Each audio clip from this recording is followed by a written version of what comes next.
d'avoir choisi les éditions Borromée pour publier son dernier livre. Merci aussi d'accepter de venir nous en parler aujourd'hui. Tu as déjà publié, Jacques, aux éditions Nadir, Vivre et écrire la mémoire de la Shoah, Penser la médecine après Auschwitz en 2002, aux presses universitaires de France, La greffe, entre biologie et psychanalyse, avec Jean-Pierre Jouret, et aux éditions RS, L'Éden infernal. Tu as participé aux ouvrages collectifs issus des séminaires que nous avions organisés aux éditions Borromée, Éthique du désir et Quand l'œil écoute, cinéma et psychanalyse. Ces livres sont ici disponibles à qui voudrait s'en procurer, avec une dédicace de Jacques. Mais tu as aussi écrit et rédigé le scénario d'un moyen-métrage, un film animé, Elle boit, en 1977. C'était le début de l'intérêt que portaient les psychiatres à l'alcoolisme féminin. Au Goethe Institut, tu as été le responsable et le coordonnateur d'un cycle de conférences sur l'histoire de la psychanalyse en Allemagne, plus exactement dans les pays germaniques. Médecin, neuropsychiatre et psychanalyste, tu as été le délégué à Lille de l'Association internationale de l'histoire de la psychanalyse. Et surtout, je voudrais insister, tu as tenu, avec le professeur Louis Vallée, neuropédiatre, un séminaire, et Marc-Henri, qui est ici présent dans la salle, ne me contredira pas, un séminaire qui concernait médecine et psychanalyse. Nous avons eu la chance de participer à ce séminaire, d'y être invités et d'y avoir participé de nombreuses années, et nous y avons beaucoup appris. Tout cela pour te dire que c'est une vraie chance de pouvoir t'écouter et échanger avec toi aujourd'hui. Voilà, Jacques, je te laisse enfin la parole. Merci. Merci beaucoup pour cette introduction et merci pour le rappel de ce séminaire qui était bipartite et qui a fonctionné pendant un certain nombre d'années. Bipartite, j'entends, des médecins somaticiens d'un côté et des psychanalystes et des psychiatres ou des psychiatres ou psychologues se référant à la psychanalyse et à son élaboration théorico-clinique. Encore, avant d'entrer plus dans le vif du sujet, mais souvenir, le titre est peut-être intéressant de ce séminaire, puisqu'il s'intitulait d'abord « L'annonce de la maladie grave et ses effets dans la vie psychique ». Et chemin faisant, le titre du séminaire a changé pour élargir son propos et sa recherche, et c'est devenu, avec un clin d'œil à feu Blaise Pascal, le corps a ses raisons. Évidemment, la raison ne connaît pas. Alors maintenant, puisque nous en sommes aussi au remerciement, je voudrais te remercier très sincèrement, mon cher Philippe, mon ami Philippe, mon collègue Philippe et mon éditeur Philippe, de Collinet, te remercier pour la qualité de la préface que tu as bien voulu écrire pour ce livre intitulé « Exit homo » avec un point d'interrogation. Merci. Une préface dont je souligne la pertinence intelligente et la sensibilité. Voilà. Alors maintenant... on pourrait faire... Micro. Alors, je vais commencer par poser une première question, et puis j'espère que vous en aurez bien d'autres à poser à Jacques. Donc je ne vais pas vous faire un exposé formel, ex cathedra, magistral, etc. Je vais prendre 2 ou 3 minutes pour dire 2 ou 3 choses auxquelles je tiens, et puis ensuite je répondrai le mieux possible aux questions de Philippe, et puis ensuite avec vous, toutes et tous, comme on dit. Voilà.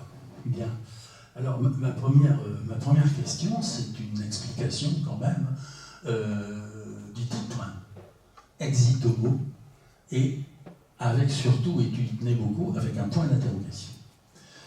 Pourquoi le titre et aussi pourquoi le sous-titre, Les cendres du temps, 1945, Auschwitz, Hiroshima. Pourquoi réunir ces deux drames de l'humanité?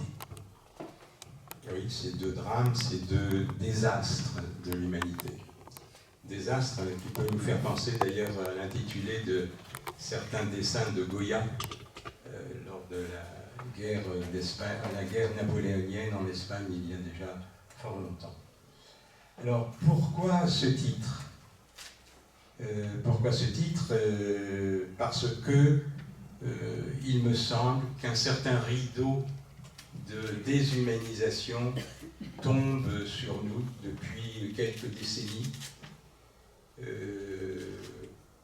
et en particulier dans ce qui joint la psychanalyse et la médecine, à savoir que la médecine, en tant que science appliquée à l'homme, me paraît de plus en plus menacée d'une hypertechnicité qui, en même temps, est tout à fait indispensable et rend service à la majorité de la population. Évidemment, il ne s'agit pas de faire un éloge obscurantiste moyenâgeux, mais quand même, il me semble que depuis un certain nombre de décennies, un certain rideau de déshumanisation tombe sur le monde, en particulier en Occident, et encore, est-ce bien sûr que ça soit en particulier en Occident? Et c'est la raison pour laquelle, et on ne sait plus très bien peut-être, depuis ces catastrophes anthropologiques, Hiroshima, Auschwitz, on ne sait peut-être plus très bien ce que humanisme, humain, humanité réellement signifie. Et que ces deux catastrophes nous contraignent peut-être à réenvisager ce que l'on entend par humanisme, si l'humanisme existe toujours d'ailleurs, et s'il est toujours un projet pour l'amélioration de la progression de la raison en l'homme. Alors pourquoi ce titre? Bien, évidemment par référence, vous l'avez deviné, à Ecce Homo. Ecce Homo, la parole prêtée à Ponce Pilate lorsque le Christ qui vient d'être arrêté est montré à la foule à Jérusalem, à la Jérusalem antique, évidemment.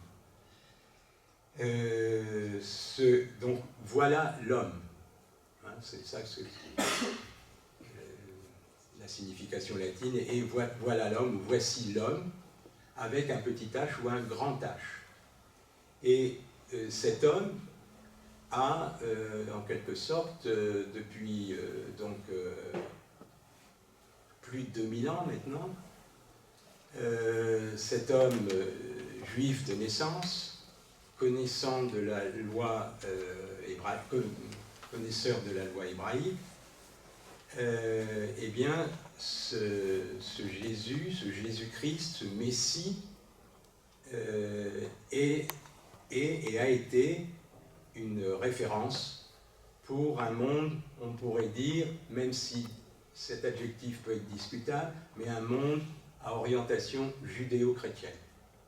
En notant que dans judéo-chrétien, il y a un trait d'union entre judéo et chrétien, et que, comme nous le savons tous, le trait d'union est un signe dialectique, puisqu'il peut à la fois signifier une réunion entre deux termes, mais en même temps, il affirme la séparation entre les deux termes qu'il prétend et qu'il réunit.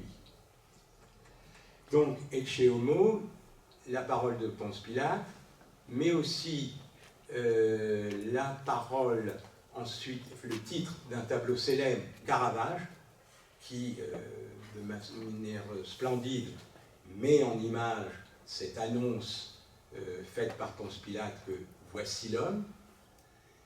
Et puis ensuite, Ecce Homo, à la fin du XIXe siècle, c'est le dernier livre de la période lucide de Nietzsche. Et dans ce livre, qui est une sorte d'autobiographie ironique de Nietzsche, il a donné aussi, comme par hasard, Nietzsche a donné ce titre à cet ouvrage qui, sans qu'il le sache, a été son ouvrage testamentaire. Et enfin, pour remonter à l'époque plus récente, quasi contemporaine, vous savez qu'il y a une chanson reggae de Gainsbourg qui s'intitule Ecce Homo, où il dit que Agar, il est percé de part en part par son cafard. Voilà. Alors maintenant, après cette vue rétrospective sur l'histoire de cette expression Ecce Homo, pourquoi le point d'interrogation? Le point d'interrogation parce qu'il y a une question, celle que je vous soulevais il y a quelques minutes, à savoir le devenir de l'homme, le devenir de l'être parlant, le devenir de l'être parlant, et dans ces conditions, il importe de peut-être ne pas se présenter comme disposant de la réponse. Comme a dit le poète Edmond Jabès, un poète égyptien francophone, un grand poète, la réponse est le malheur de la question. Donc il faut laisser la question cheminer, évoluer de sa propre vie, si je peux dire. Mais ceci étant, je vais quand même ajouter quelque chose par rapport à l'histoire toute récente de la psychanalyse, en France en particulier. À savoir que dans les années 70, la situation était un peu inverse de la situation que nous vivons actuellement, à savoir actuellement un certain discrédit sur la démarche psychanalytique, alors que dans les années 70-80, c'était rigoureusement l'inverse. Ce qui faisait que il y avait toujours un psychanalyste de service dans différents médias, dans différents journaux, pour en quelque sorte, qui était invité à donner son point de vue sur des questions de société, sur des questions de société ou sur des difficultés au sein des familles, etc. Et j'avais remarqué que, et ça me mettait très mal à l'aise en tant que psychanalyste, que pas mal de ces psychanalystes à l'époque se présentaient non pas comme des sujets supposés savoir, ce qui est la définition de la position de l'analyste et qui est un appel au transfert, on pourra en reparler si vous le souhaitez, mais ils se présentaient comme des sujets sachants et ils pouvaient être entendus comme tels, tout au moins. Et qu'ils étaient amenés à dire le vrai sur le vrai. Or, nul ne détient le vrai sur le vrai, à moins de se prendre pour Dieu, ce qui est une preuve de mauvaise santé mentale en général. Voilà ce que je peux dire. Donc, maintenons surtout ce point d'interrogation, puisque la psychanalyse nous enseigne aussi qu'il est important de savoir supporter l'incertitude. Page 15. L'année 1945 ne fut pas une parenthèse dans la trajectoire de l'humanité, mais au contraire, une rupture gravissime de la civilisation, un trou béant dans la trame du travail de la culture. Est-ce que tu peux nous en dire un tout petit peu plus? Je vais essayer. Ça m'amène à reprendre la genèse de ce livre, qui est un essai bref, qui fait un tout petit peu plus de 100 pages.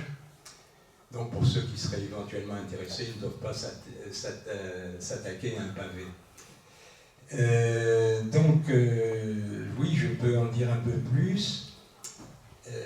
1945, alors oui, je reviens sur la genèse de cet essai.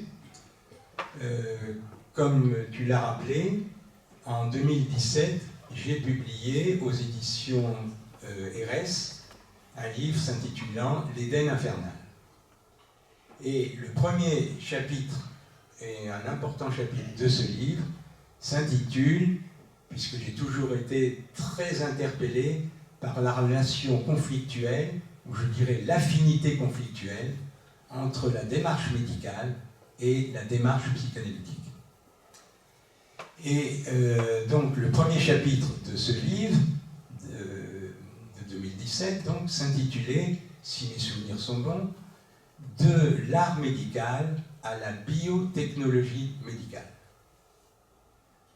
Et j'y traçais, on pourrait dire, un historique et des questions concernant cette évolution de la médecine qui devient de plus en plus, et sur le plan des usagers de la médecine, comme on dit maintenant, tant mieux, mais qui devient de plus en plus une médecine science appliquée, technologie appliquée, et technologie appliquée avec de plus en plus l'aide de machines. Et le dernier chapitre de ce livre s'intitulait « Pourquoi la haine de la psychanalyse à notre époque ?» De quoi la haine de la psychanalyse à notre époque est-elle le nom? Et je formulais différentes hypothèses pour proposer quelques esquisses de réponses plus ou moins certaines à cette question. Et c'est ainsi que, relisant ces deux chapitres, le premier et le dernier de l'Éden infernal, vous repérez l'oxymore que constitue ce titre. C'est-à-dire, implicitement, je voulais donner à entendre et à lire que, sous prétexte de proposer un paradis sur Terre, grâce entre autres à un monde de plus en plus hyper-technicisé, eh bien, on pouvait aboutir à son contraire, l'enfer. À savoir d'ailleurs que toutes les démarches qui prétendent apporter le paradis sur Terre, évidemment, ne débouchent que sur l'enfer, comme les totalitarismes du siècle dernier l'ont amplement démontré.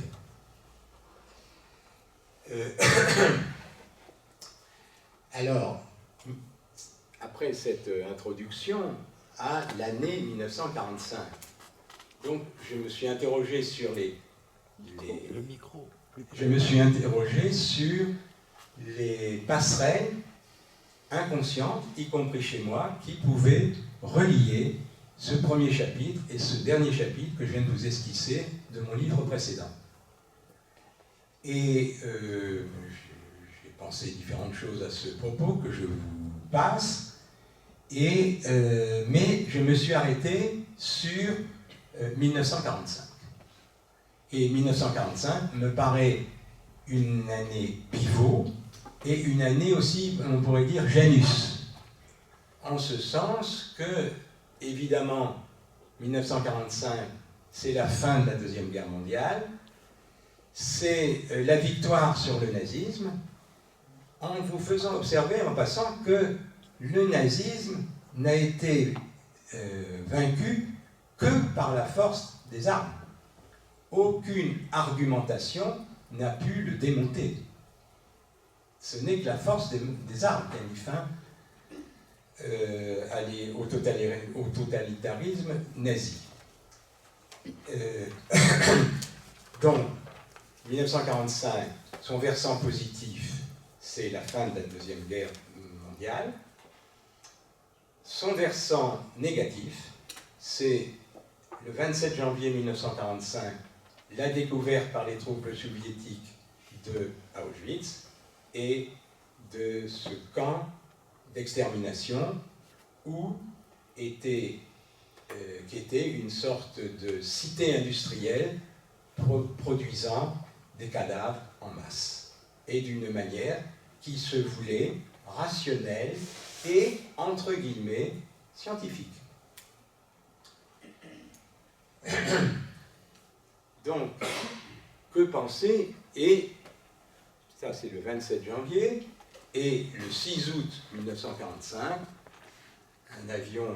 deux avions des forces armées américaines larguent une bombe sur Hiroshima d'abord, et le 9 août sur Nagasaki. Hiroshima, une grande agglomération urbaine, et sans intérêt stratégique majeur, et Nagasaki, une ville plus modeste, et elle, alors là, sans aucun intérêt militaire. Et donc là, encore, avec le feu nucléaire, eh bien, la production de cadavres en masse. Alors maintenant, tu me dis comment réunir Hiroshima et Auschwitz. Effectivement, ça peut paraître un peu étonnant, et en même temps, ça ne l'est pas. Alors, pourquoi ça peut paraître étonnant? Parce que les Américains, en larguant la bombe sur Hiroshima, je me bornais à Hiroshima, le 6 août 1945, ont voulu acquérir une victoire militaire rapide sur le Japon à bout de souffle. Et donc là, ils ont produit effectivement des centaines de milliers de cadavres ou de blessés qui ont pu ensuite vivre tant bien que mal en étant en proie à différentes maladies issues de la radioactivité. Mais à la différence des nazis, leur but aux Américains n'était pas d'effacer de la surface de la Terre le peuple japonais. Ils voulaient une victoire rapide et aussi, mais ça c'était moins su à l'époque, en 1945, mais aussi donner un avertissement aux soviétiques que c'était eux qui avaient la puissance de feu maximale par rapport aux forces soviétiques, aux forces staliniennes. Le nom du peuple primitif, c'est les vrais hommes, mais à 40 km, c'est pas les vrais hommes, et donc je vais les tuer. Hein. Mais simplement, je vais les tuer avec un arc et des flèches, alors qu'aujourd'hui, on va les tuer, mais avec une bombe atomique. Vous voyez, on peut s'interroger sur, est-ce que dès le départ, ce n'est pas ça? Je suis en partie d'accord avec vous. C'est-à-dire que les Grecs, tout ce qui n'était pas grec, étaient les barbares. Et donc, il y avait à l'intérieur de la cité athénienne des barbares plus ou moins intégrés à la cité athénienne, mais qui étaient en quelque sorte des citoyens de deuxième zone, qui s'appelaient les métèques, terme qu'il y a eu à une certaine époque, avant-guerre, beaucoup de succès.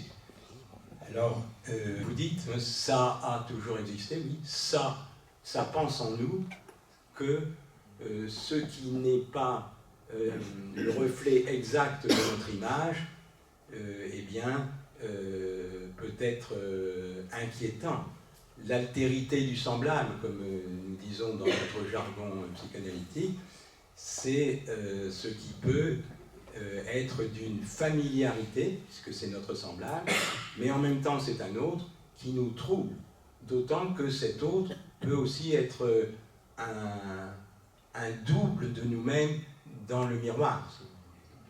Et donc le double dans le miroir, Lacan nous l'a montré, ça inspire une violence extrêmement profonde.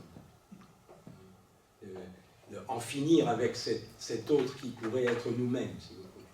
Et donc, c'est toute la question, cet autre qui pourrait être nous-mêmes, qui nous renvoie aussi à l'autre en nous, et pas seulement l'autre extérieur de l'autre tribu, de l'autre peuple, etc. Le capitalisme financier qui se veut d'ailleurs en même temps assez libertaire. Libertaire au sens, quand même, par rapport à ce qui est mon propos et la question incluse dans la question de Philippe, quand il m'interroge sur les catastrophes anthropologiques qu'ont été la bombe atomique sur Hiroshima et l'extermination nazie du peuple juif, enfin l'essai d'extermination nazie du peuple juif, mais pas seulement d'ailleurs, il y a là, si vous voulez, quelque chose dans leur... Quand je dis libertaire, je veux dire qu'il met en question radicalement, peut-être aussi autrement, les repères essentiels que sont la transmission et la filiation. Alors, page 23, tu écris « À l'heure où la filiation ne semble plus un impératif dans l'identification du sujet ». Alors, j'aimerais bien t'entendre dire quelques mots sur ce que tu appelles l'édification culturelle des filiations. Eh bien, là, j'avais prévu. Ah, ben, c'est parce que j'ai rebondi sur... Non, c'est très bien, mais... Non, bon, ben, je vais devoir improviser, là, c'est très bien. Ça sera encore mieux, mais bon. Bon, attendez quand même, donnez-moi une minute pour que je m'y retrouve dans mes papiers. Ah non, voilà, je ne suis pas aussi désordonné que vous pouvez le penser. Alors, ben oui, la différence que j'ai esquissée quant au déterminisme différent de Hiroshima, la bombe atomique, et Auschwitz, métonymie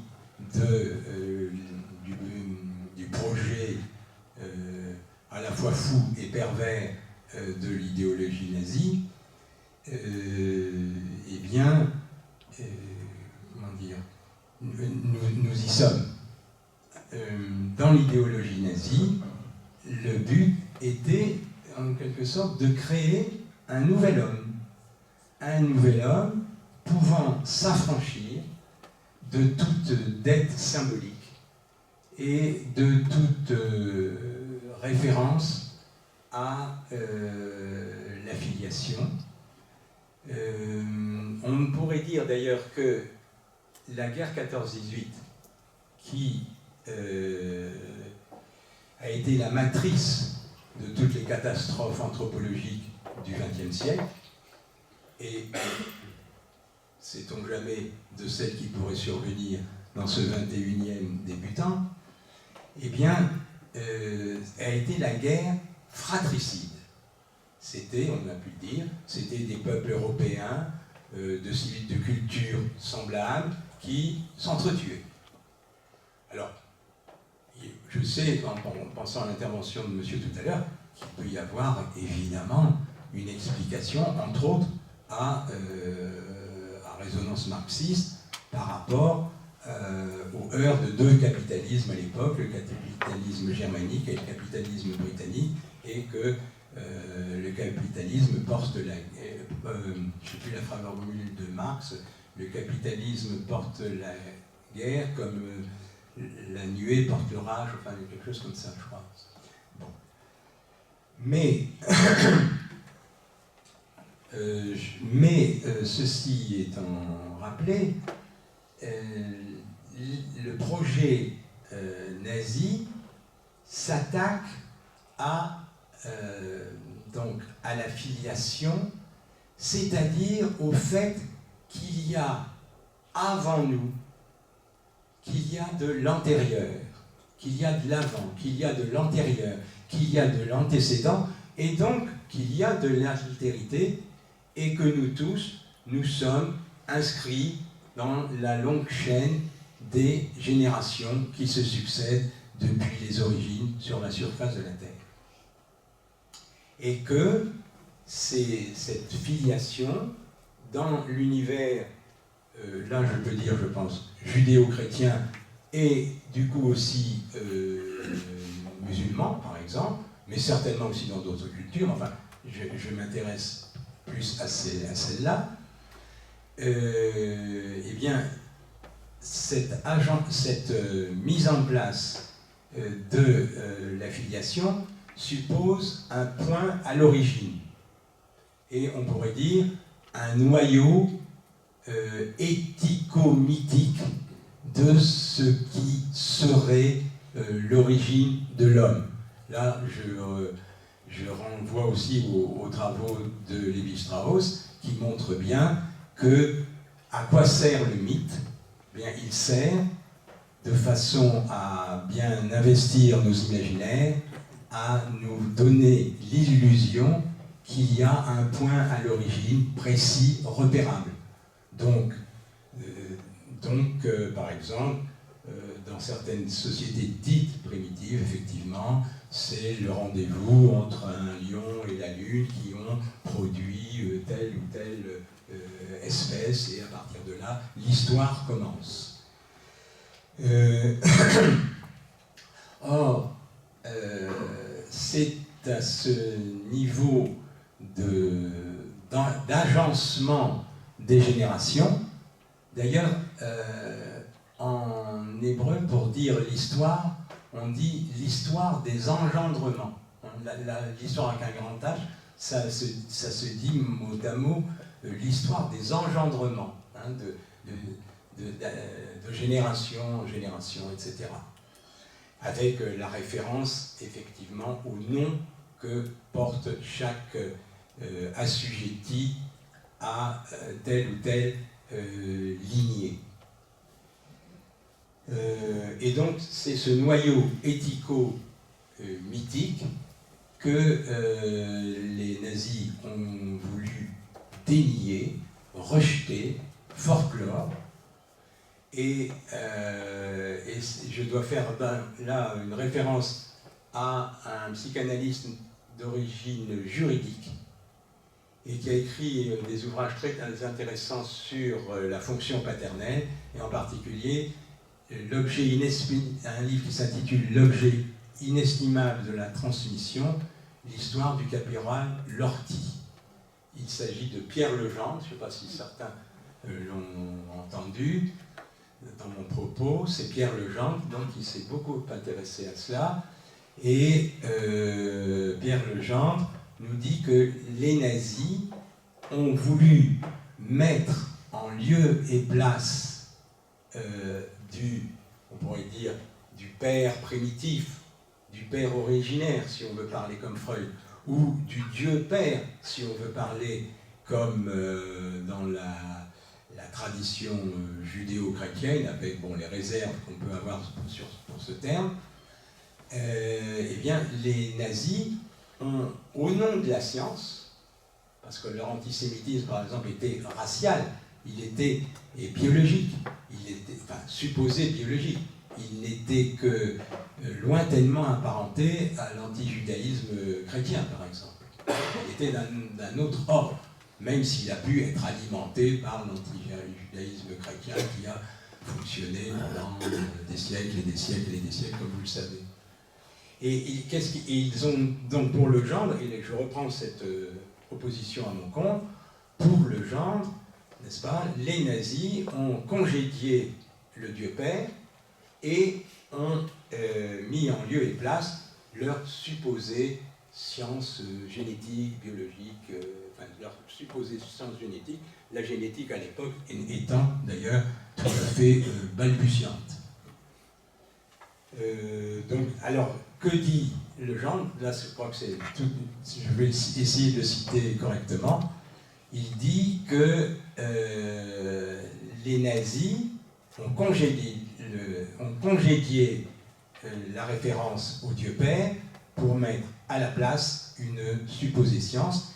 Et que dit-il? Ils ont substitué à la filiation traditionnelle ce qu'il appelle la filiation bouchère, c'est-à-dire une filiation étayée seulement sur la pure corporéité et sur la pure, entre guillemets, pure biologie. Il dit dans un autre endroit de ce texte que la filiation pour les nazis était une affaire de viande. Donc il insiste lourdement, mais je crois qu'il fallait le faire. La science peut-elle devenir criminelle? c'est une affirmation, enfin c'est une question que tu poses. Mais alors que j'entendais encore avant-hier que notre espérance de vie avait augmenté de 2 ans et demi en 15 ans. Progrès. Alors si j'emploie progrès, c'est pour te faire réagir aussi, puisque on a cru, tu laisses entendre aussi que la liquidation de l'homme par ses propres productions technoscientifiques pose une question insoutenable. Tu écris ça aussi dans ton livre. Et donc, c'est intéressant d'avoir ton avis. Est-ce qu'on peut croire encore... et la dernière question que j'allais poser, c'est quel est l'avenir de la médecine? Mais est-ce qu'on peut croire encore à la médecine comme un élément de progrès quand on voit les technosciences dont tu parles beaucoup, quand on voit le transhumanisme s'installer dans les recherches, il est en pointe, cet homme augmenté. Est-ce que tu peux nous dire quelque chose? Est-ce que c'est un héritage des nazis? Dit comme ça, un héritage des nazis, ça non, on ne peut pas dire. Dire c'est un héritage des nazis, c'est effectivement extrêmement réducteur. Et ça serait la réductio ad Hitlerum, comme on a pu dire. Quand tu me cites à propos des potentialités négatives de la science, ou de l'usage de la science, ou de l'usage plus exactement de la science appliquée, donc la technoscience, j'ajoute par mégarde. Elle peut être criminelle par mégarde. C'est-à-dire, lors de la découverte de la possibilité de la fission du noyau de l'atome, il n'était pas nécessairement en projet que ça débouche sur son usage militaire. C'est toujours la même rengaine, n'est-ce pas? La science, mais même la technoscience actuelle, c'est l'usage qu'on en fait. Alors l'usage qu'on en fait, là, est tout à fait à questionner si l'homme est animé par ce que les Grecs considéraient comme un danger mortel pour eux, à la fois en tant qu'individu, en tant que groupe, en tant que communauté, voire en tant que peuple, c'est-à-dire l'hubris, c'est-à-dire la démesure, l'outrance, l'excès. Et je pense que notre siècle débutant est quand même assez riche en matière d'excès, d'outrance et d'oubli de la mesure. Alors, ceci, mon cher Philippe, m'amène, si vous êtes d'accord, à ce que je vous lise 2 pages que j'avais un peu préparées pour des choses qui me paraissent importantes. Mais avant, je vais suspendre mon propos et vous demander si quelqu'un a envie de prendre la parole. L'horizon que vous pouvez nous dessiner après une analyse aussi rude, aussi difficile, pour nous les hommes, quel horizon on peut avoir maintenant? Après une analyse aussi rude, qu'est-ce qu'on peut dire pour l'homme? Teilhard de Chardin nous parlait de l'alpha et l'oméga, où on avançait tranquillement vers cet oméga, et effectivement il y a des chutes de temps en temps, et largement des grosses chutes et des grosses désespoirs, mais quelque part, il y a peut-être un oméga derrière. Et cet horizon, moi j'ai envie de le voir.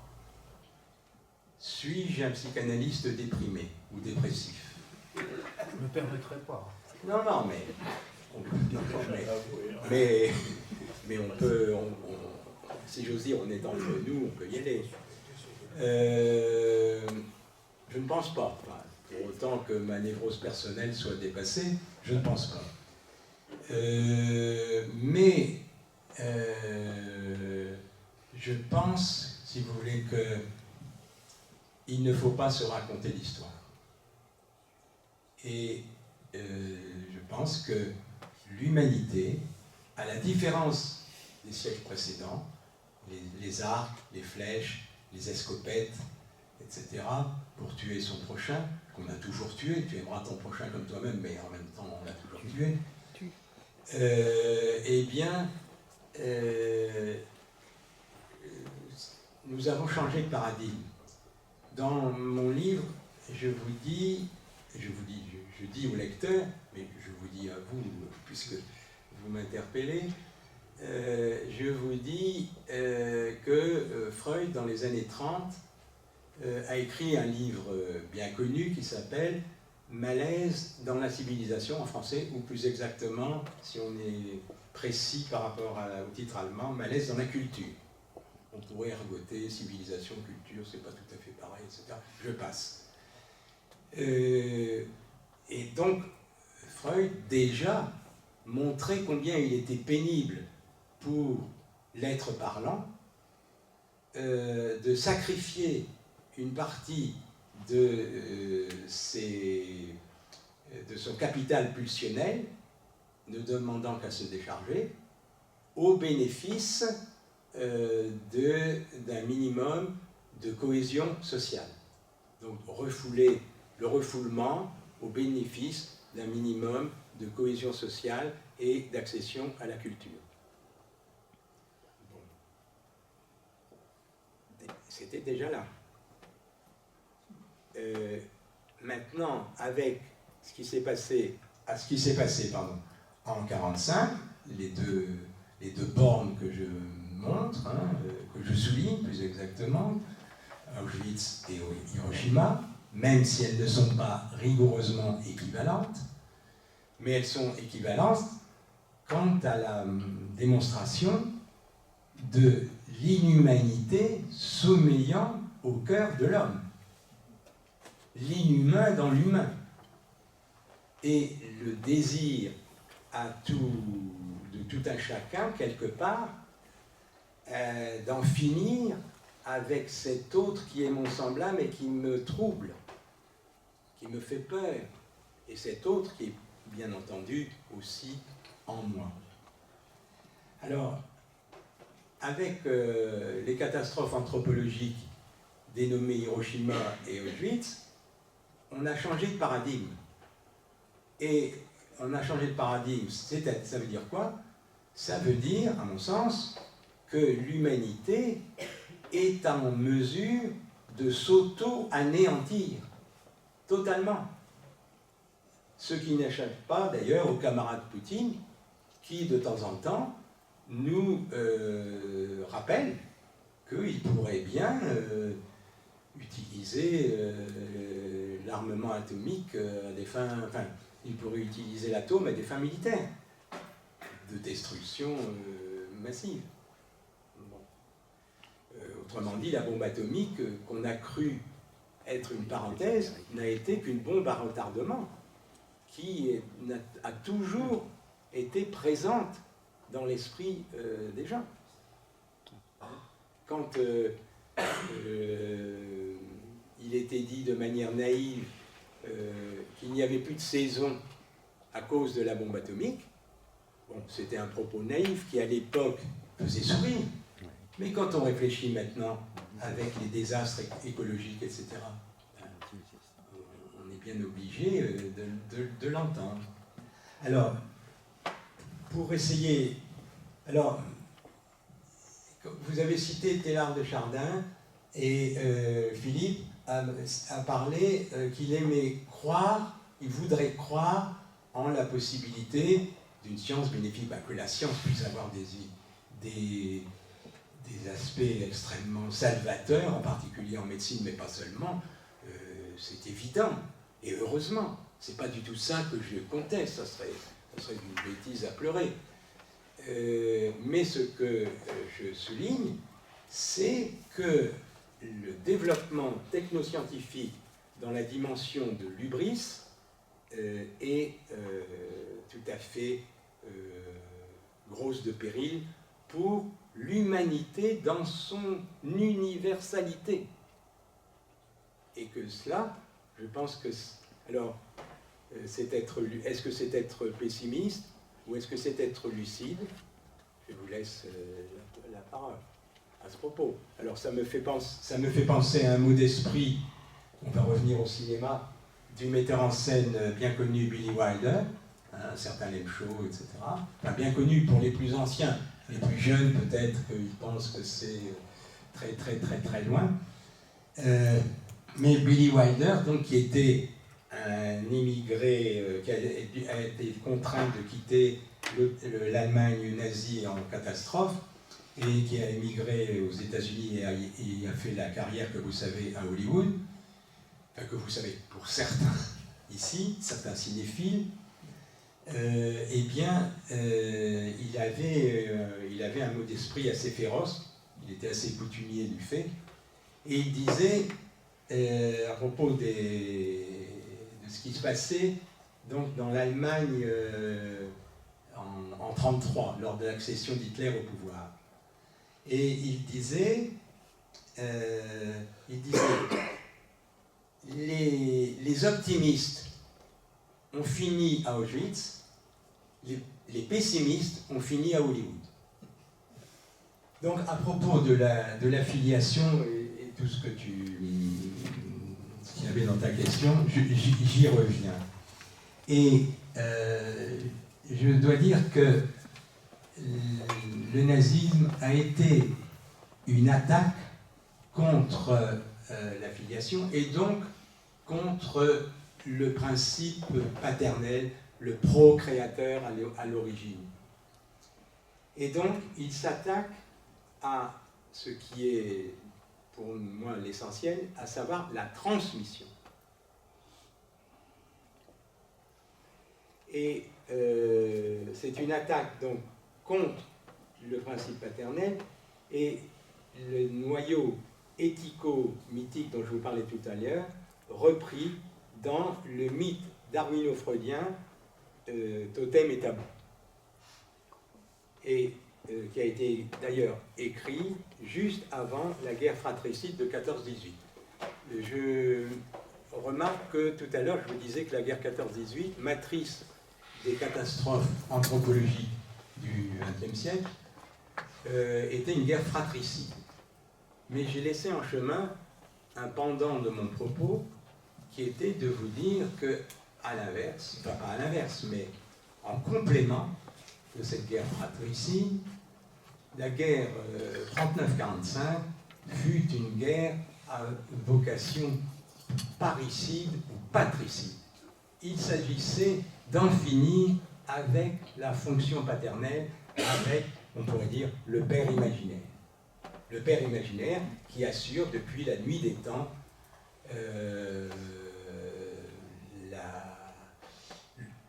l'illusion qu'on peut tenir, soutenir et s'agripper à un point à l'origine. Illusion nécessaire. Et c'est là où se pose la question des fonctions sociales, des mythes, ou par certains côtés aussi des religions, dont il faut savoir faire un bon usage, non addictif et non fanatique, évidemment. Alors, le grand ancêtre imaginaire, le grand ancêtre mythologique est nécessaire au roman des origines, le roman des origines, et il est congédié au nom de la science. Et je rappelais donc ce que je vous ai déjà dit, filiation bouchère, affaire de viande, etc. Et alors, une des conséquences de cette attaque contre la filiation et donc la transmission, c'est qu'un fantasme plus récent circule probablement depuis... probablement, on ne peut pas le repérer avec une date précise, évidemment, mais enfin, depuis la fin de la Deuxième Guerre mondiale et le tournant des années 80-2000, à savoir le fantasme de l'auto-engendrement. Je n'ai pas besoin de père et de mère pour me constituer en tant qu'humain.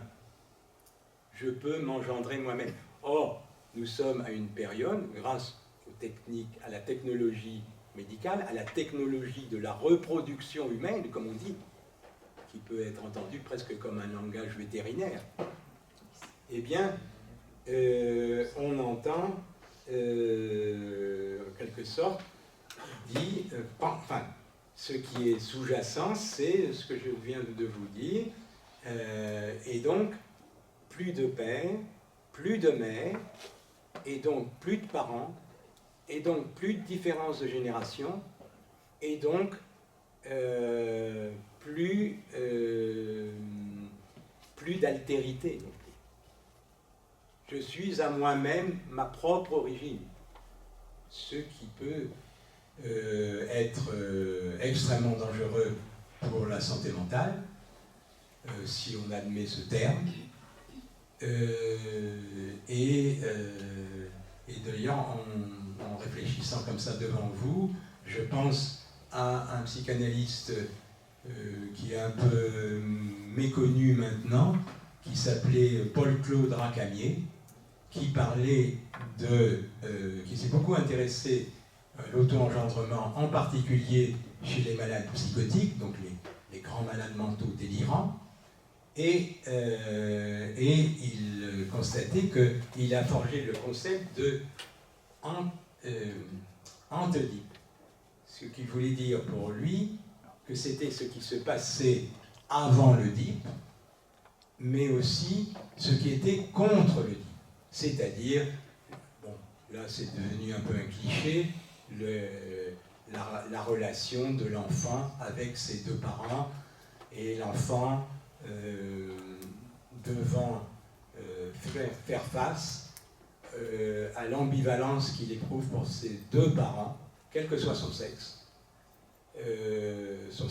réel, anatomique, veux-je dire, à savoir un amour éperdu et en même temps une haine qui peut être féroce.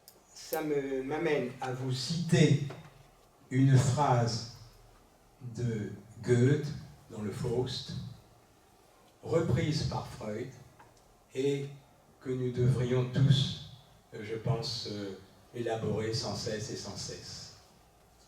Cette phrase est la suivante, ce qui nous montre ce qui a été dit lorsque mon ami Arnaud Desplechin était là, à savoir que les artistes, les poètes, les littérateurs, les dramaturges, les cinéastes savent en quelque sorte d'emblée, comme d'emblée, ce que les psychanalystes reconstruisent laborieusement. Et que dit Goethe, repris par Freud, que dit Goethe à travers la bouche de Faust, ce qui n'est pas rien non plus, il dit « Ce dont tu hérites de tes pères, acquiers-le, gagne-le pour mieux te l'approprier. » Autrement dit, ne te contente pas d'hériter, mais gagne par toi-même ce qui t'est proposé. Et donc là, c'est la question de la transmission, de l'héritage. La transmission croise mémoire et histoire, et produit, à ce croisement pouvant produire des symptômes individuels et collectifs. C'est la question d'une construction en devenir permanent, devenir qui peut être du côté de la tradition et de la création. Et la transmission, comment se construit-elle? Comment se construit un peuple? Comment se construit un sujet? Et là, ça m'amène à quelque chose qui est dans mon livre aussi, la transmission de traumas transgénérationnels, de deuil impossible, et en soulignant que les régimes totalitaires, qu'ils se réfèrent à la gauche ou à la droite au sens politique, eh bien, ont un dénominateur commun qui est un anti-judaïsme, véritable paradigme de leur projection idéologique, avec rejet dans les régimes totalitaires, rejet de l'Oedipe, de la dette et de la castration symbolique. Lourde, et cette position est une lourde destructivité.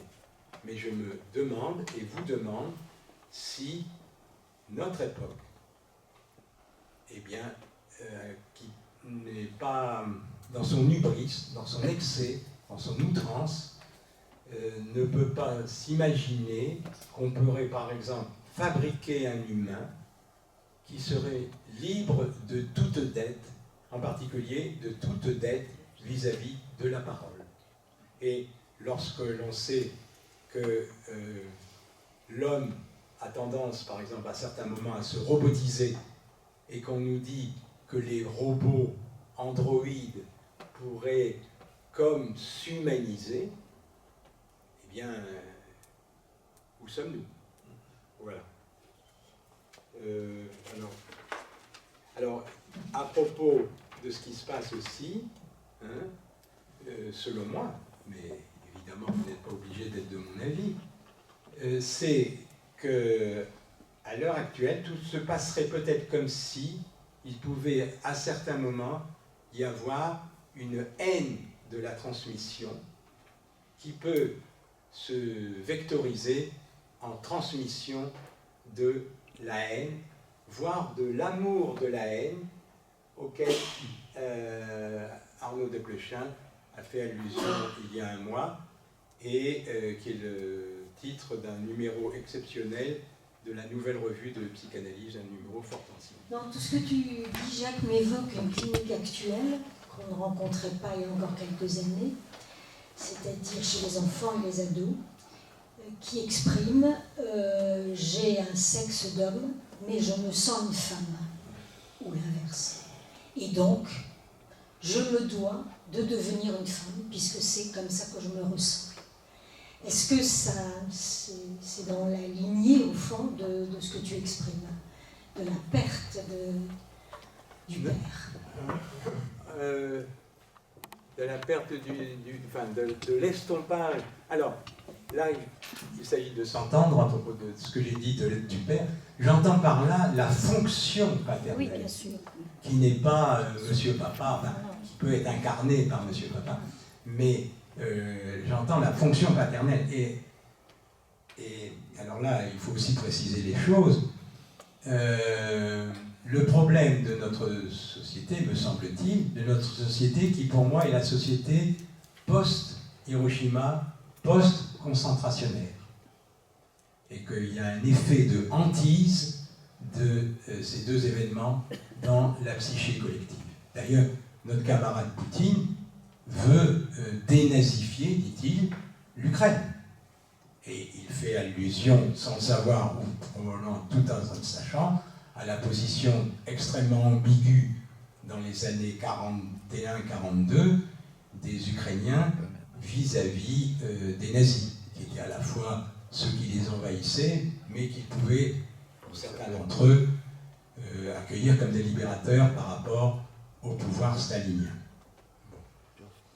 Le problème, c'est comment, à une époque où, à juste titre, on a mis en question, et même on essaie de dépasser le patriarcat sur le plan, on pourrait dire, socio-politique et culturel, comment, en dépit de cette nécessité de dépasser le patriarcat, de maintenir un minimum vital de référence à la fonction paternelle. C'est là vraiment une question, selon moi, grave. Je n'ai pas la réponse, mais je vous la soumets. Alors maintenant,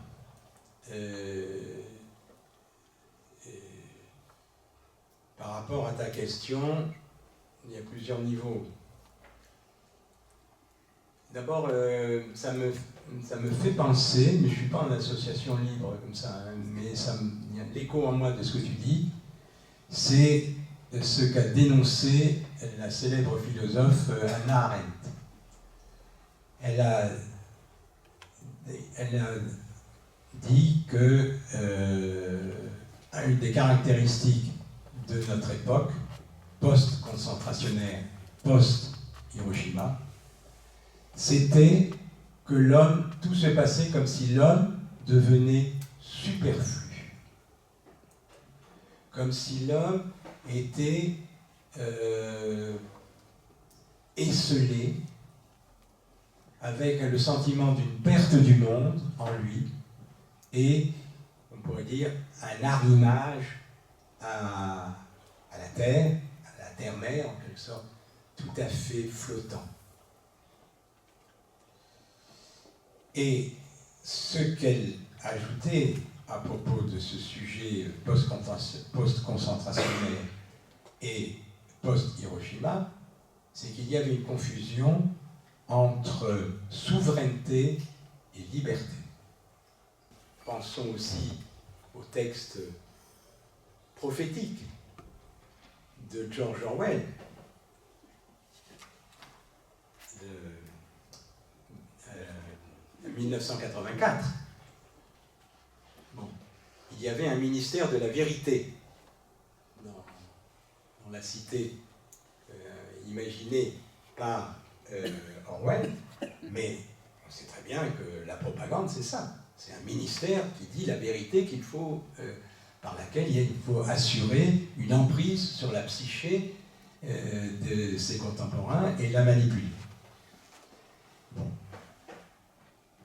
Mais je suis libre, effectivement, de considérer que Napoléon était un génie, ou de considérer que ça a été un ogre de Corse, tyran absolu, etc. Ça, je suis libre d'avoir cette pensée-là. Et donc, cette confusion entre souveraineté et liberté, je pense qu'elle est tout à fait d'actualité. On peut soutenir, moi je pense que c'est, voilà, et puisque je dis que c'est, moi je le pense, ben, c'est que ça correspond à quelque chose, à ma subjectivité unique, mais qui prétend éventuellement être exemplaire pour des tas d'autres. Bon. Alors, avançons. Je me sens, alors je ne sais pas dans quel sens tu l'as pris, je me sens homme mais j'ai un corps de femme, ou j'ai un corps de femme mais je me sens homme.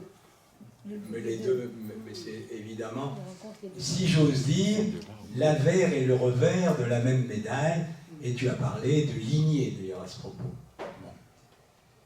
Ben là, je vais répondre la chose suivante, c'est que le danger actuel, c'est de ne pas prendre son temps et de vouloir réagir dans plus ou moins l'immédiateté. Parce que quand je vous ai dit tout à l'heure que l'attaque contre le principe de filiation, le principe paternel, eh bien, avait comme conséquence la grande fréquence du fantasme d'auto-engendrement, et aussi quelque chose qui est dans notre idéologie actuelle, c'est-à-dire une autonomie d'emblée.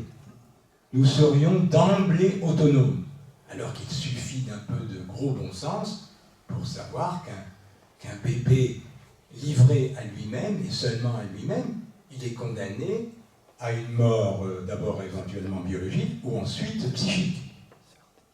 Il doit passer par une hétéronomie pour accéder peu à peu à une autonomie, au gouvernement de lui-même par lui-même, ce que signifie autonomie. Mais cette autonomie d'emblée, ce fait qu'il n'y ait pas d'antécédent, qu'il n'y ait pas de précédent, qu'il n'y ait pas d'ascendant, que je suis à moi-même ma propre origine, entraîne une négation, en quelque sorte, de la durée subjective et de l'histoire, et que nous sommes des sujets historicisés, chacun, avec nos histoires individuelles, familiales, communautaires, pour employer un mot que je n'aime pas beaucoup, mais qui fait florès à l'heure actuelle, et aussi d'une nation. Et que c'est à ce niveau-là, d'ailleurs, que se rencontre l'homme le réel du biologique, le symbolique des institutions sociales, et l'imaginaire du sujet sous-tendu par l'inconscient, et le désir inconscient, le ça auquel faisait allusion monsieur tout à l'heure. Alors, donc, une des conséquences, et nos petits instruments comme ça accentuent peut-être ce domaine, enfin cette tendance, c'est la tendance, accentue cette tendance, c'est-à-dire être toujours dans l'instantané, dans l'immédiateté, ce que certains ont appelé le présentéisme. Plus de passé, l'articulation passé, présent, avenir est comme pulvérisée. Et donc, quel est l'adolescent ou l'adolescente? Réfléchissons tous à nos parcours personnels, au moment de cette crise qu'est l'adolescence. Cette crise nécessaire, mais à condition d'en faire un bon usage. Eh bien, quel est l'adolescent ou l'adolescente qui ne s'est pas fantasmé comme participant possiblement du sexe autre, et avec toute la question du sexe autre, du genre autre aussi, si on veut, parce qu'on appartient au genre humain aussi. Et donc, quel est l'adolescent? Or, dans le cas que tu soulèves, Marie-Lise, le problème, c'est que tout se passe comme si les parents, les éducateurs, l'institution scolaire, qui est supposée d'ailleurs devoir être chargée de toutes les fonctions éducatives possibles, comme si les parents n'étaient plus là. Alors, on sait que dans beaucoup de cas, malheureusement, c'est de plus en plus fréquent, mais quand même. C'est un peu comme le médecin de famille. On regrette le médecin de famille, mais on peut dire aussi qu'il y a beaucoup de familles qui n'existent plus. Bon. Mais donc, c'est dans ta question, je vais essayer de te répondre, enfin, donner une ébauche de réponse, plus exactement, parce que moi non plus, je n'ai pas la réponse. C'est la relation au temps. C'est-à-dire que tout se passe comme s'il fallait, donc disais-je, une réponse quasi immédiate. Et donc un passage à l'acte vers le chirurgien. Bon. Autrement dit, comme si on prenait à la lettre ce que dit l'enfant ou l'adolescent ou l'adolescente, qui trouble les parents et les interpelle, eux aussi, au niveau des assises de leur identité de genre ou de leur identité sexuelle.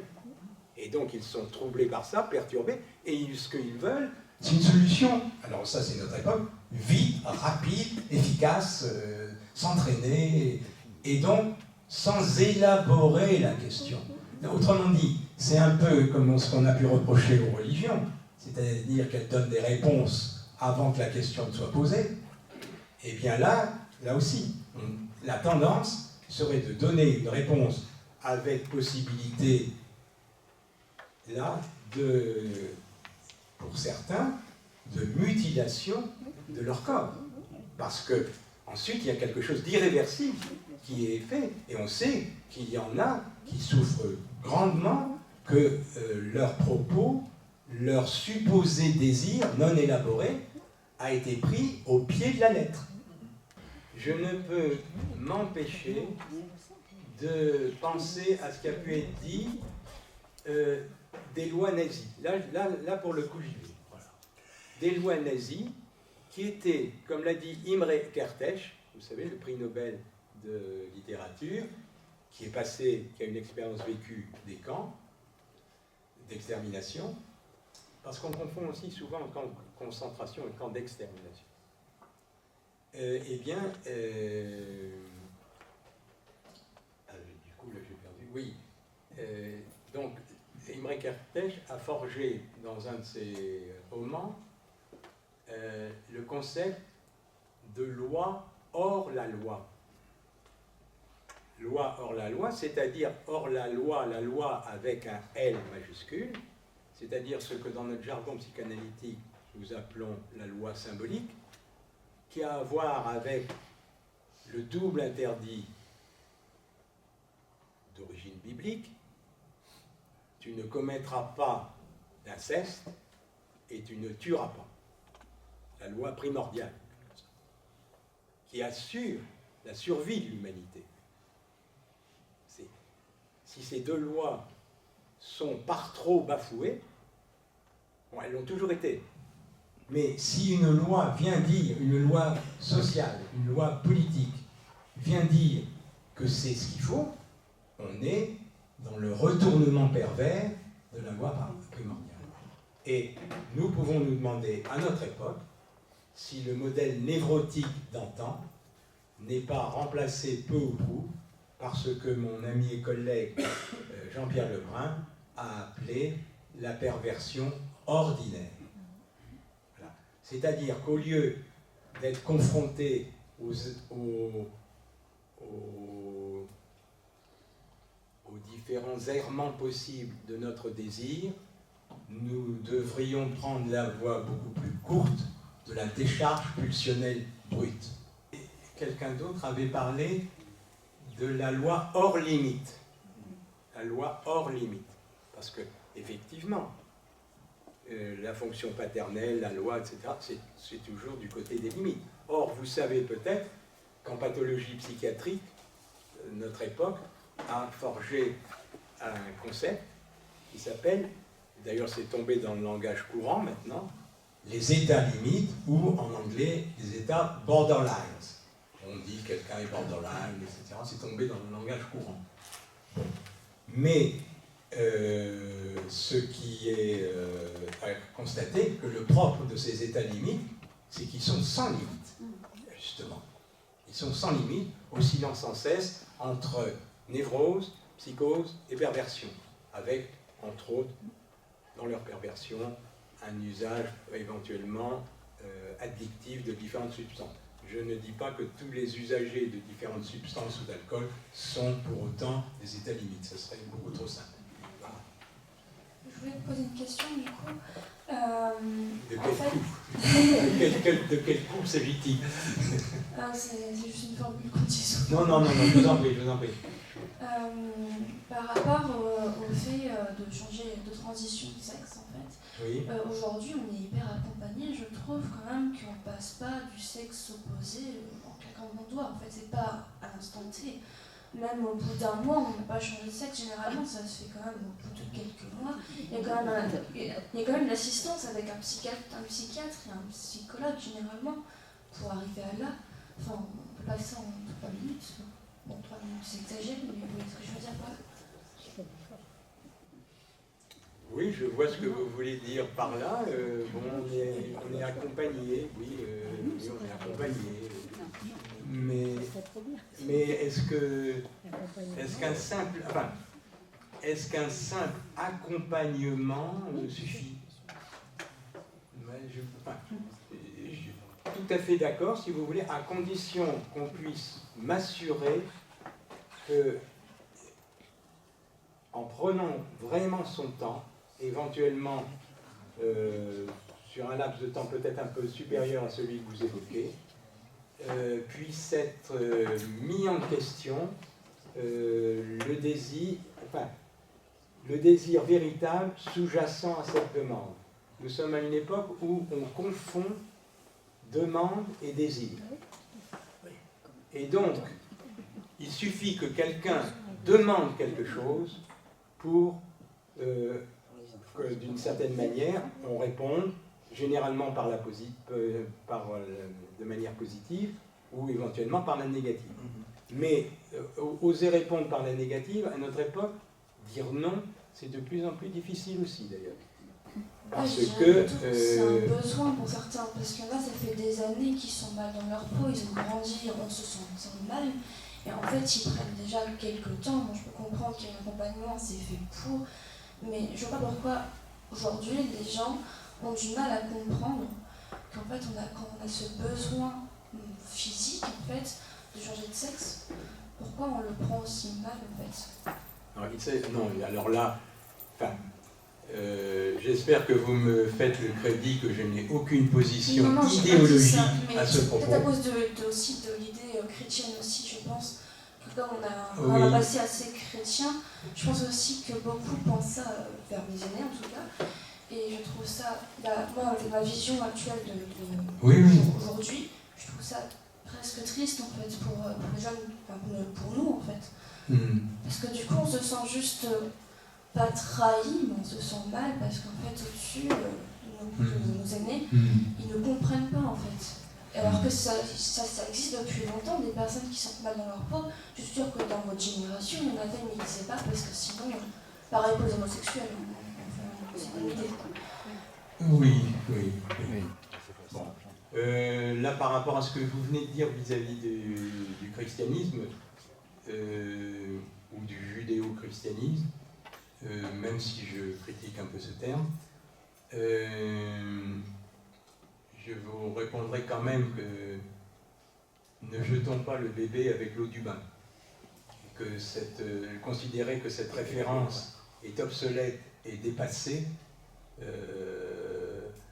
c'est faire fi de quand même plusieurs siècles et siècles de notre culture. Maintenant, à partir de ce que vous venez de dire et de cette souffrance réelle qu'il faut prendre en considération, alors là, je suis tout à fait d'accord. Si vous voulez, mon propos c'est comment faut-il au mieux répondre à cette souffrance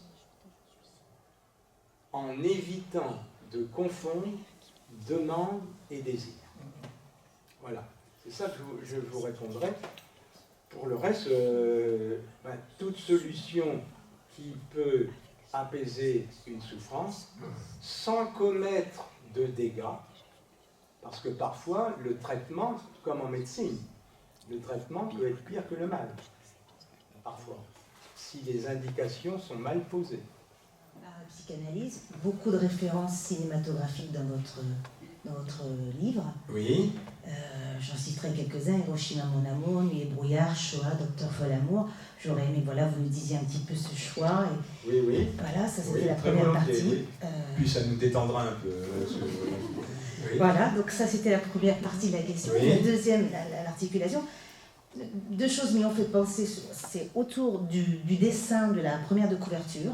Oui. Voilà, le choix, que vous nous en disiez quelque chose. Oui. C'est un dessin. Moi, quand j'ai envie de poser cette question, j'ai pensé à deux choses. Un recueil de dessins d'enfants issus du quartier du Bataclan, qui ont été rédigés il y a quelque temps. Des dessins d'enfants qui étaient vraiment tenus... la pulsion Eros et Thanatos dans le même dessin, voilà, issu de ces dessins d'enfants. Je me souviens d'un dessin qui était vraiment très parlant. C'est la première de ce recueil qui a été fait. On dirait une étincelle ou un éclair ou un spermatozoïde, vraiment très très fort le dessin. Et puis, dans Le Monde d'aujourd'hui, il y avait un article sur une jeune russe de 13 ans qui a fait un dessin à l'école disant que la guerre à l'Ukraine, vive l'Ukraine. Bon, forcément, l'article est fait sur le fait qu'il y a des répressions en Russie autour de dessins. Je trouvais que c'est un beau clin d'œil sur les dessins d'enfants qui sont parfois même interdits. Ça continue de se produire quand même, et la vie est toujours là, derrière les productions des dessins d'enfants. Donc voilà, la question était peut-être un peu confuse, nous articulons autour de ça. Donc, si je vous ai bien entendu, là, le dessin sur la première de couverture et le cinéma. Oui. Voilà, bon. Alors, la première de couverture, excusez-moi, la première de couverture, eh bien, sur le plan réaliste, c'est un dessin d'une survivante de la bombe atomique larguée sur Hiroshima, le 6 août 1945, et ce dessin cette personne, cette japonaise, était une jeune fille de 16 ans lorsqu'elle a été irradiée. Elle a survécu et elle est devenue ce que les Japonais appellent une hibakusha. Une trentaine d'années plus tard, à l'occasion de différentes manifestations, en particulier des manifestations importantes pour lutter pour le désarmement atomique. Ils sont bien placés, les malheureux, Hiroshima, et puis en 2011, Fukushima.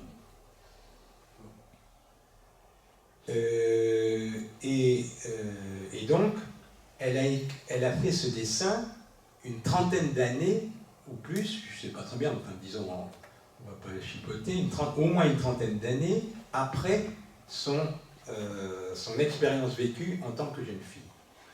Et effectivement,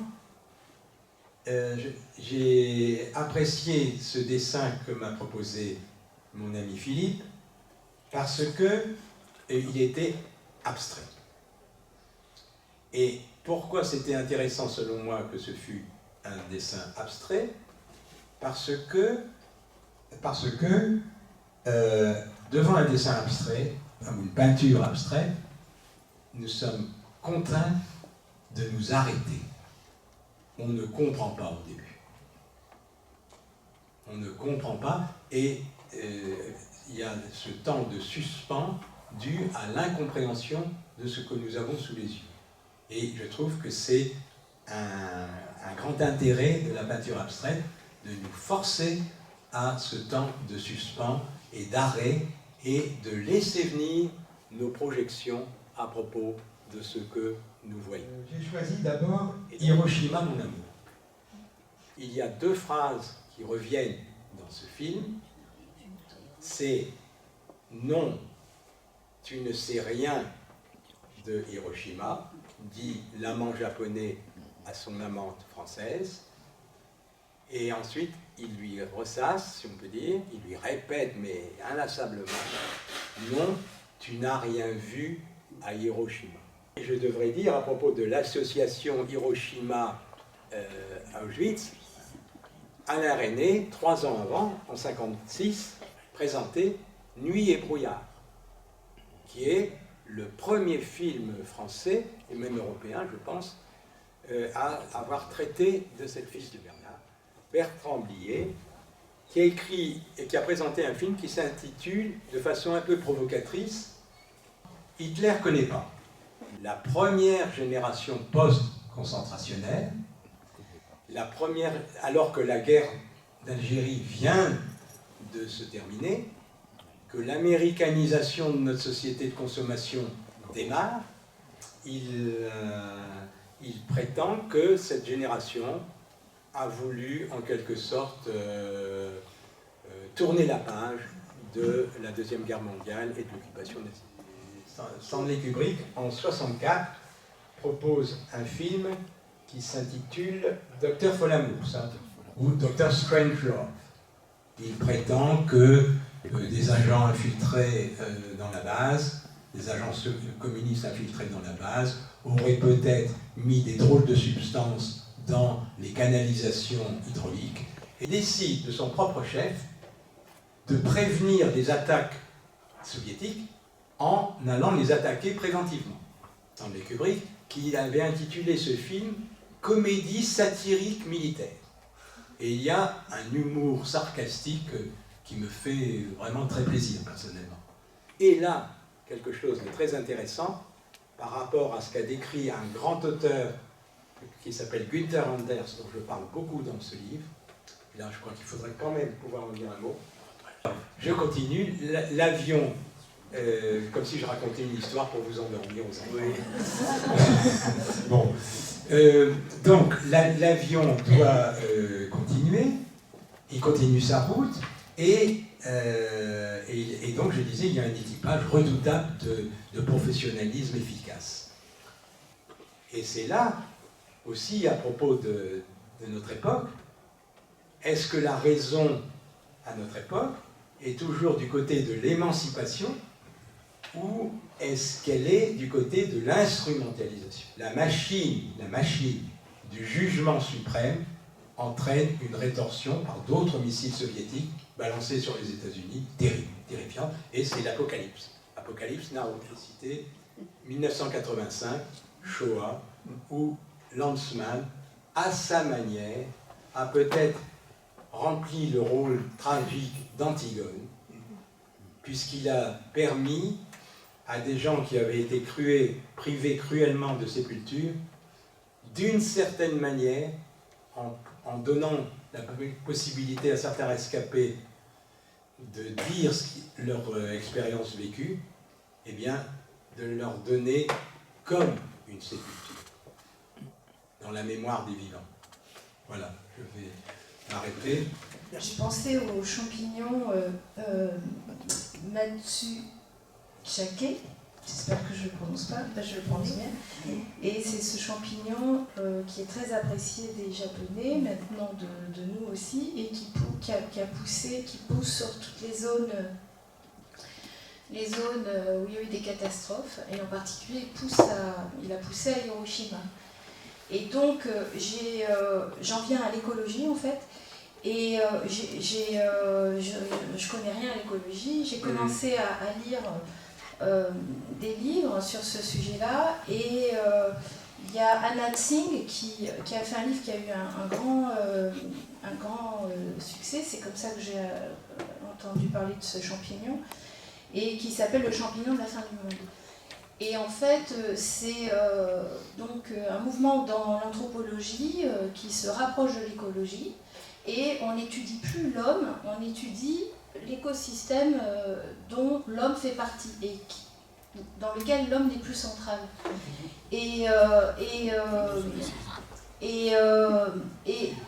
Donc, dans certaines en poussant loin ces idées qui sont quand même passionnantes, enfin quand j'ai lu ça, il y a aussi un livre qui m'a, dans le même genre, qui m'a passionné sur la trace animale de Baptiste Morisot, voilà. Mais quand on pousse jusqu'au bout leur raisonnement, l'homme c'est une espèce invasive. Donc, par exemple, Morisot, il suit des animaux, des traces, et il dit que c'est un philosophe, et il dit qu'on peut nous-mêmes retrouver la part animale en nous, en nous mettant à pister, à tracer. Enfin, c'est vraiment intéressant ce qu'on dit, mais je me demande s'il n'y a pas, pour reprendre ce que vous avez dit, là, une certaine haine de l'humain, ou si c'est pas post-Hiroshima, oui. Mais en même temps, c'est nécessaire de lire, d'entendre ce qu'il dit. Merci beaucoup, je prends encore 5 minutes de votre patience. D'abord, dans ce que vous venez de dire, il y a quelque chose qui me fait très plaisir par rapport à pessimisme ou optimisme et le point d'interrogation, c'est que même à Hiroshima a pu pousser de la vie végétale. Et donc, d'une certaine manière,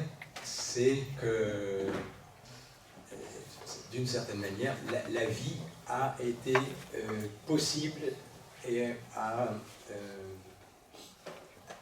la vie a redémarré en dépit d'une catastrophe incommensurable. Ça, je crois que c'est déjà intéressant. Alors, dans mon livre, justement, à propos de l'humanisme nouveau qu'il faudrait peut-être avoir après les 2 catastrophes que j'ai citées, les 2 catastrophes anthropologiques, il faudrait, je ne résiste pas au plaisir de citer Albert Camus. Albert Camus qui dit quelque part que pour un nouvel humanisme, il y a 2 conditions. La première, c'est de pouvoir renoncer, nous les humains, à penser qu'il y a une solution totale, définitive, je n'oserais pas dire une solution finale, mais je le dis quand même, à la misère humaine, à la prématurité humaine, à l'immaturité humaine, à l'infantile en nous, et au tragique de la condition humaine. Et deuxièmement, le corollaire de cela serait que l'homme puisse renoncer à occuper toute la place dans notre planète. Ce qui rejoint un peu ce que vous avez dit. Merci beaucoup, Jacques.